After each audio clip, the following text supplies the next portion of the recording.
बिहार में भले ही इस चुनाव में एनडीए को 202 सीटें आई हैं, लेकिन अंदर खाने पार्टी के अंदर भी टसल शुरू है।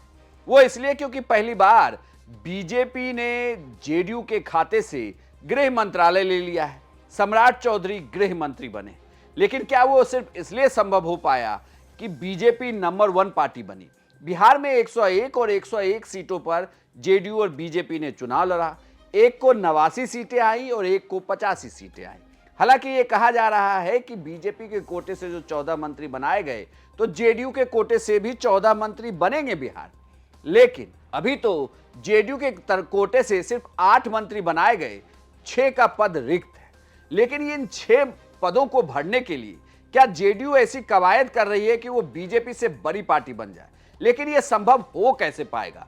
क्या यह इतना आसान है बिहार में कि जेडीयू नंबर 1 पार्टी बने? 2020 के चुनाव परिणाम की अगर आप बात करें तो उस वक्त जो चुनाव परिणाम आए थे उसमें आरजेडी और बीजेपी के बीच एक जंग चल रही थी बड़ी पार्टी बनने की। वो बड़ी पार्टी बनने की जंग इस कदर थी कि किसी ने वीआईपी पार्टी को तोड़ा, किसी ने एआईएमआईएम को तोड़ा और उन विधायकों को जोड़कर अपने कुनबे को बड़ा कर लिया।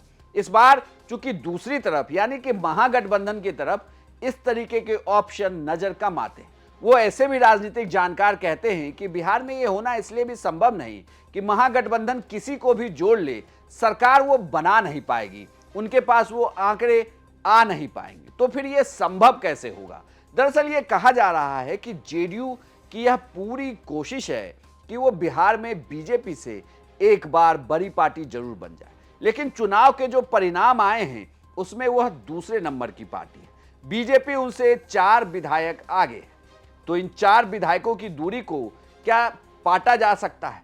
यह कहा जा रहा है कि बीएसपी के जीते एक विधायक और आईपी गुप्ता यानी कि आईआईपी पार्टी के जीते एक विधायक, इन दोनों को जेडीयू अपने पाले में कर सकती है।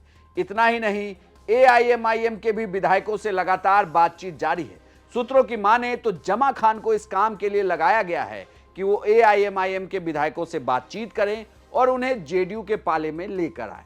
साथ ही यह भी कहा जा रहा है कि कांग्रेस के जो 6 विधायक जीते हैं उन्हें भी किसी तरीके से तोड़ा जाए और तोड़कर उन्हें जेडीयू के खाते में लाया जाए, जिससे जेडीयू का संख्या बल बीजेपी से बड़ा हो जाए। और इसके लिए जो हमारी जानकारी है, सूत्रों की जानकारी के अनुसार अशोक चौधरी को कहा गया है कि वो कांग्रेस के विधायकों पर नजर डालें।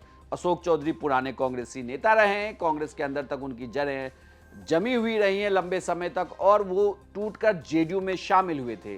तो ये कहा जा रहा है कि लगातार अलग अलग मोर्चे पर जेडीयू काम कर रही है कि विधायकों को वो ला सके और उनके साथ जोड़कर अपनी पार्टी को बीजेपी से बड़ी पार्टी बना सके। और इसीलिए ये कहा जा रहा है कि जो मंत्री पद खाली हैं उन्हें इन्हीं विधायकों को मंत्री बनाकर भी जोड़ा जा सकता है। यानी कि एक कवायद ये है कि उन्हें जब विधायकों को जोड़ा जाए जेडीयू में पार्टी को बड़ी करने के लिए, तो फिर उन्हें मंत्री पद का भी ऑफर दिया जाए, जिससे कि जेडीयू की पार्टी नंबर 1 तो बने ही बने और जो उनसे जुड़े उनके पास जुड़ने की एक बड़ी वजह मौजूद हो। इसीलिए इन 6 पदों को अभी रिक्त किया गया है। कुल मिलाकर देखिए तो एनडीए के अंदर सरकार तो बन गई है एनडीए की, लेकिन अभी भी बड़ी पार्टी कौन होगा इसकी जंग शुरू है। आपको यह जानकारी कैसी लगी हमें कमेंट बॉक्स में लिखकर जरूर बताएं और बिहार की तमाम खबरों के लिए आप देखते रहिए सिर्फ बिहार तक।